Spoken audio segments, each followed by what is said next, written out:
All right, guys, welcome back to the shack. And tonight I've got a little bit of a different kind of video that I'm going to make. I've had a lot of people messaging me within the past week or two saying that they want to try to start a small business from what is now their hobby of laser engraving. And then there's some other people out there that I don't know if they're into laser engraving or not, if they do lasers or woodwork or whatever, but it just seems to be a repetitive question of how do you take your hobby and make it into a business.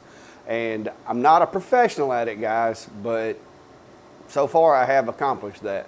I've got more work than I can do. So I decided tonight, instead of trying to message all these folks back, the best bet was for me to put a video out there. That way everybody can watch it and hopefully it'll be informative and maybe help you guys out. So stick around.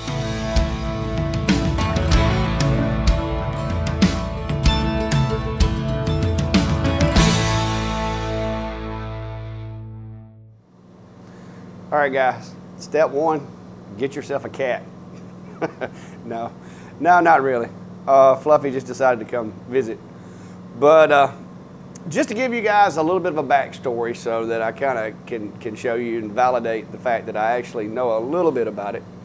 I didn't start doing woodworking until, like, as far as doing woodworking and selling stuff, until right around 2 years ago or so. And if you want to kind of go back and look at the timeline of how things have progressed for me, feel free to go check out my Facebook and just scroll back through that timeline and you can see how things have kind of evolved.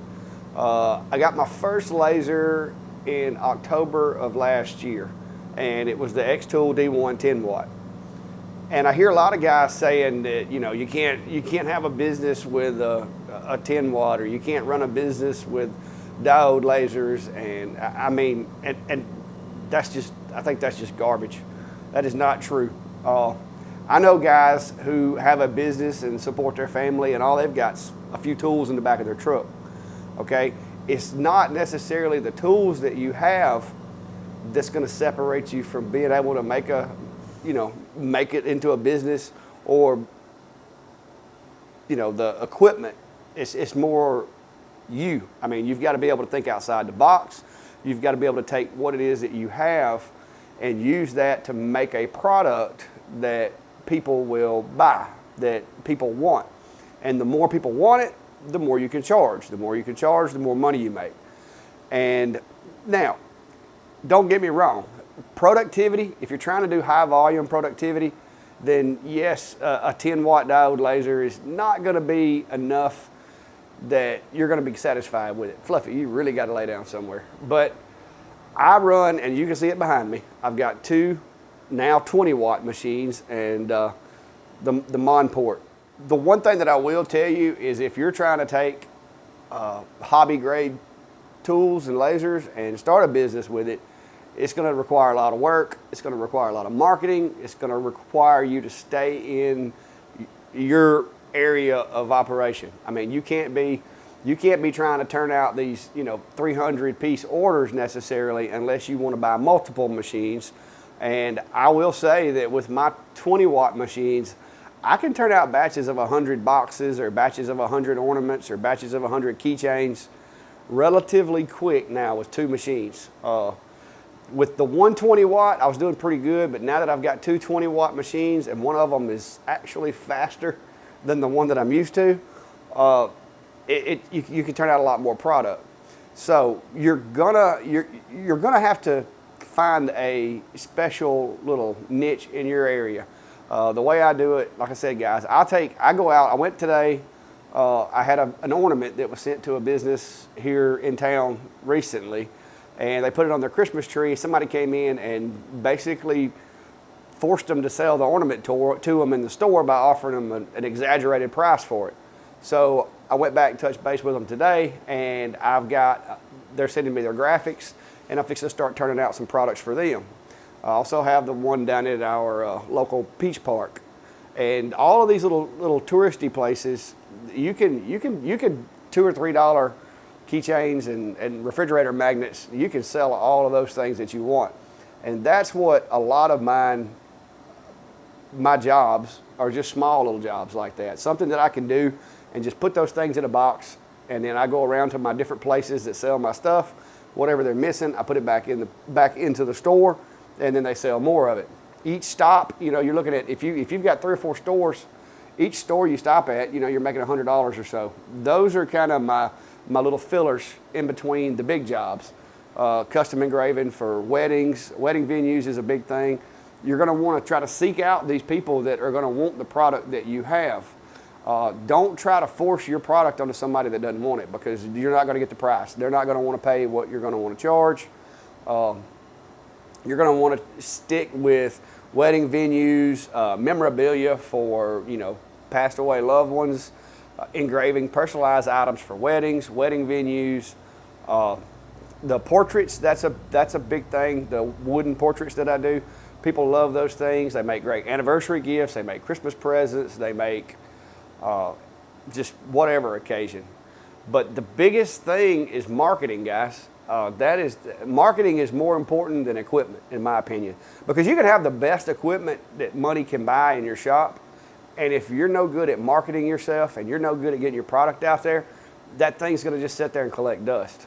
The problem that I have is I am evolving to the point to where I am eventually going to have to get, you know, bigger commercial, faster machines, or either just get an army of smaller ones. I'm not opposed to that, because so far I have been able to just expand and have, you know, 4 machines running at one time or 5 machines running at one time and keep up with the workload, because these are lasers. It's basically automated work.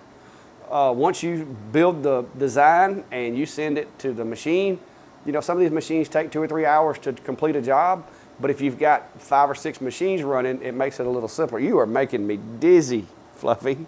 It makes it a little easier to keep your workflow going.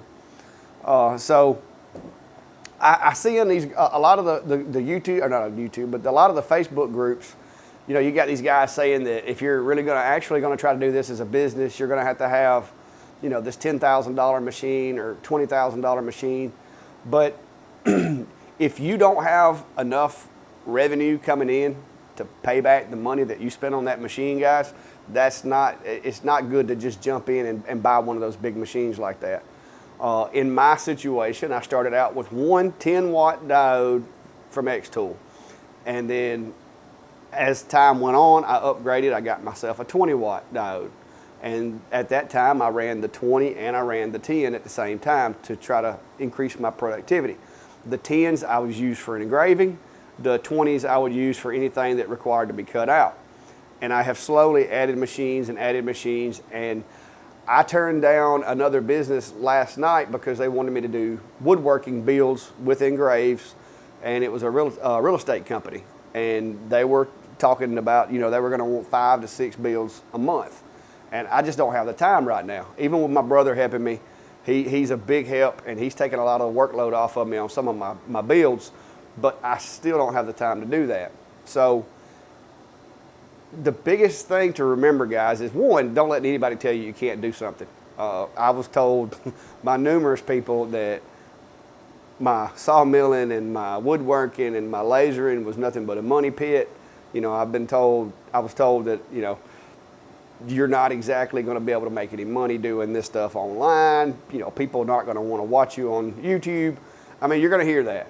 And the biggest thing that I can say is work hard, believe in what you're doing, enjoy what you're doing. That is the biggest thing. If you're trying to get into laser engraving as a business to try to make money and you don't enjoy doing it, stop. Just get away from it. If you're not having a blast just making things, even without getting paid, then stop. Quit. Go find something else. I enjoy the lasers. I enjoy woodworking. I enjoy creating things. And so I'm getting paid basically to do the things that I enjoy. This is still technically my hobby. I have a full-time job. I work 40 to 60 hours a week depending, and I do this nights and weekends. YouTube kind of came up as kind of a byproduct of that, because I have, you know, friends, and I have people that I've met in some of the Facebook groups that wanted to know how to do things, and so I started doing the YouTube videos to kind of help them and kind of coach them along. And I've actually got a guy that's here local that I've been friends with for years. We've worked together on numerous different jobs, and it's gotten to the point to where he's like myself, getting near retirement, got a little free time, and we're going through the process now of him getting trained up to basically be my overflow. That way, when instead of turning jobs down and them just going off into the abyss, I can refer them over to him. He's also going to help me out with some of the larger jobs and basically be like a subcontractor for me, because I can't take any more jobs right now because I just physically do not have the time. And so, you know, we're going to see if what we're doing with him, if it works. He lives in the next town up from where I live, and I've been giving him those tips about how to go out and sell your product to these different stores, how to meet people, how to get it out there. And we're going to find out if that works or not. So far, it's working. The biggest thing, like I said, is marketing. Start out with Facebook, guys. Create a Facebook page, go around, get people to like that page, and just keep working at it. It is not going to happen overnight. I started my Facebook page, which was originally called Clack Custom Creations. I started that about 2 years ago, and it slowly grew into more revenue, more jobs, more work, and to the point to where now I physically have to turn down jobs because I don't have enough time. Those of you that want to know the pitfalls, I've had a lot of people ask me, what are the pitfalls to it? The pitfalls are that you're going to work way harder than you thought you would have to work at it. It is a lot of work. You know, especially when you get into the taxes and all the paperwork associated with it. Once it gets big enough to the point to where you're having to invoice people and they're having to give you 1099, you can't just stick that in your pocket. You've got to start claiming taxes. You've got to get your EIN. You've got to get all your LLC. You've got to get your business set up to try to keep that revenue, because I didn't want to pay all the taxes on that revenue on my personal self. And so I created my LLC and nested all of my online revenue, all of my Etsy sales, all of my hand-to-hand sales, all of my commercial sales, all of my individual sales, stuff that I have to ship. All of that is nested under that LLC. And of course I have to pay taxes. I have to pay sales tax monthly, which don't get me started on the taxes, guys. There's taxes everywhere. You've got sales tax. You've got business tax that you've got to pay to get your business license. And then you've got to, you know, renew your LLC. You've got your trademark. You've got to renew that. You've got copyrights. You've got to renew that. I mean, there's a lot of different moving parts once you get it up to a certain point. But starting out, just get the tools that you want to make. Decide what it is that you can make with those tools. Focus on those things. Market it using Facebook, Twitter, social media, whatever you got. Instagram's a good one for photos. I've got, you know, I haven't really done a lot with Instagram until recently, but Instagram, Facebook, those are pretty easy because you can tie the two together and post to one and it goes to both. Facebook, put stuff in Marketplace. Once your name gets out there and you do you do good products, word will travel. People will be messaging you going, hey, can you do this? Hey, can you do that? Hey, can you do this? Now, I will tell you, if you haven't like put your work out there yet, go ahead and get ready, because every family member you have is going to want something. Every friend that you've ever made is going to want something. There's a lot of freebies up for grabs out there that people want. So you're going to have to work your way through those or figure out how to deal with that.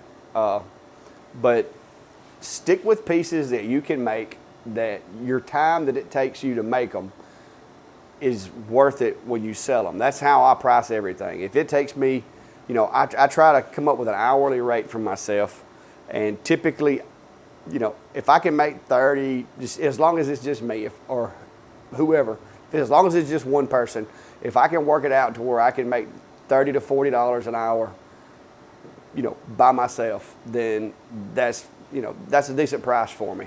The ornaments and stuff like that, like I said, if the more machines you have running, the less of your time you've got invested in turning out a lot of them. So in essence, once you made enough money to pay for that one machine, go ahead and do like I did and bite the bullet. You know, I bought an $800 X-Tool D1, 10 watt, and then the work got to where I just could not keep up with it with the 10 watt with one laser. So that's when I saved up my money and I went and ordered my X-Tool Pro with a 20 watt, because that way I could turn out cuts a lot faster. And now I'm expanded. You know, I've got 3 10 watts and 2 20 watts and a 40 watt Monport now that I can put all those guys to work. And I turn out projects a lot faster than what I did before.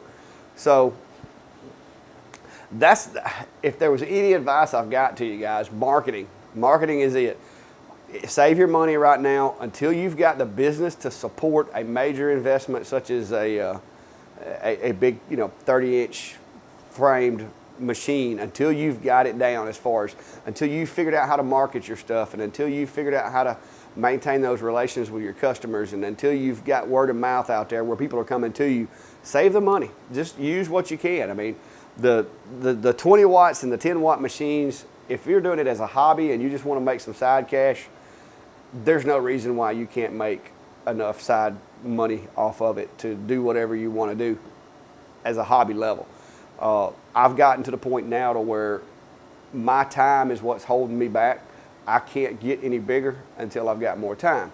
So right now, I'm just kind of staying with what I got, getting some of these other guys that I know, I'm going to get them to kind of sub out for me, and they'll be able to make money doing it through my business. Basically, I'll provide tools, I'll provide equipment, I'll provide the supplies, and they turn out the product. They get a cut of the money for making it and using my files, and I make money. So that way, everybody wins. You know, these guys that don't know how to do this, don't know how to market, as long as they know how to take my files that I build, put them in a machine, burn them, hit them with some sandpaper, tie some string on there, put a keychain on there or whatever, as long as they know that assembly part, they can be a part of it and they can make money as well.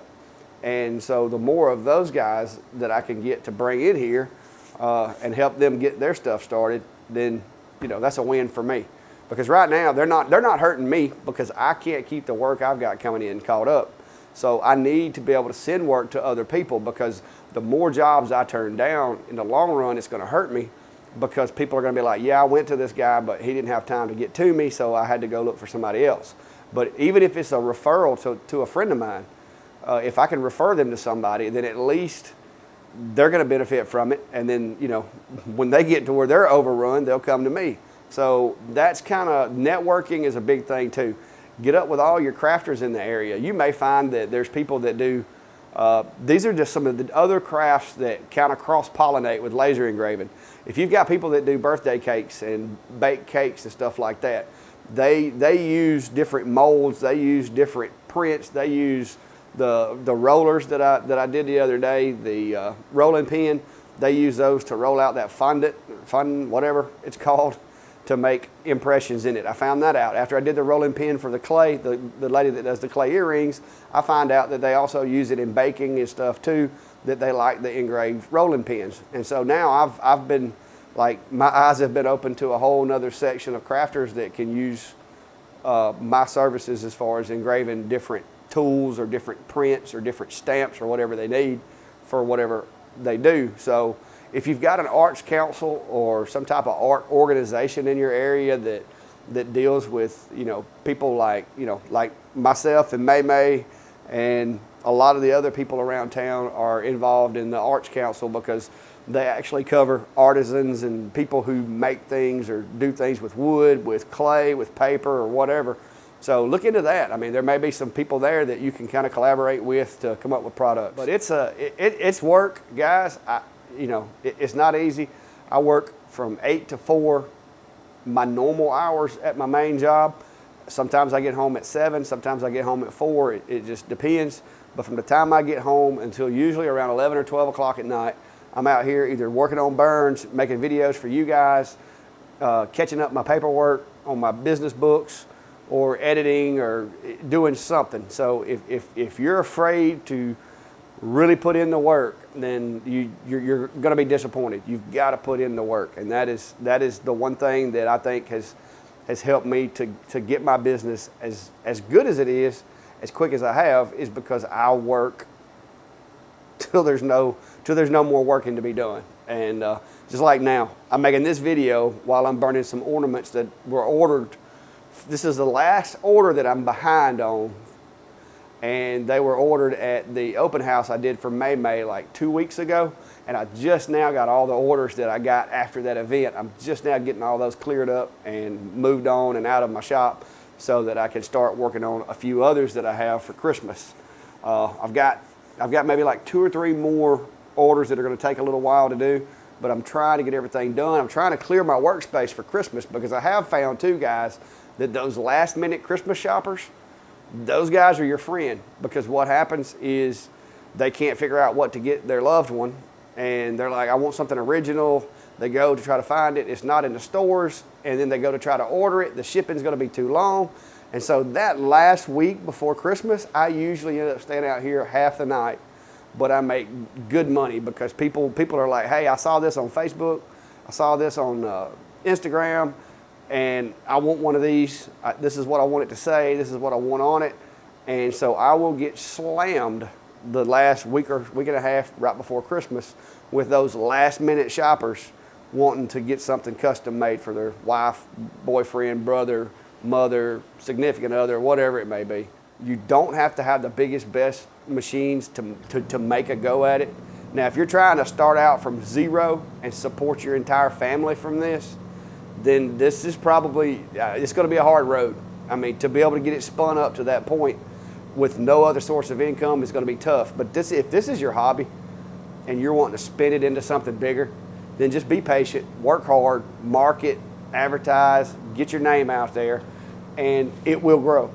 And that's what I've done. So I hope this helps for any of you guys that have been asking me how to get started and how to move forward. If you are looking to go from doing no laser work today to full-blown, major outfit tomorrow, that's not what I've done. That is not where my expertise lies. And you're going to have to talk to somebody else, because mine has been a slow process over the period of about 2 years to get to where I am today. So that's my advice for you. Take it for what it's worth, and I hope it helps somebody. If this does help you, or if this sounds like it might help you, let me know. Give me a thumbs up. Comment down below, guys. You can go check out some of the other videos. But that's going to be it for tonight, guys. I just wanted to drop in and share this with you while I wait on these 2 ornaments to burn. I had to order for 5 of these ornaments, and I'll just show you what I got, what I'm working with here. And this is actually on some Luan, and so I got the image emailed to me, and had to go in Photoshop, do the work on Photoshop, and got it proofed out, emailed, and they wanted 5 of them, and so got those done, and hopefully sometime Monday morning I'll be getting over to the post office to slap these guys in an envelope and send them out of here. But like I said, guys, good luck to you. I hope it works out, and if it does and this video helped you, by all means, let me know. But until next time, guys, as always, be safe and have a good day.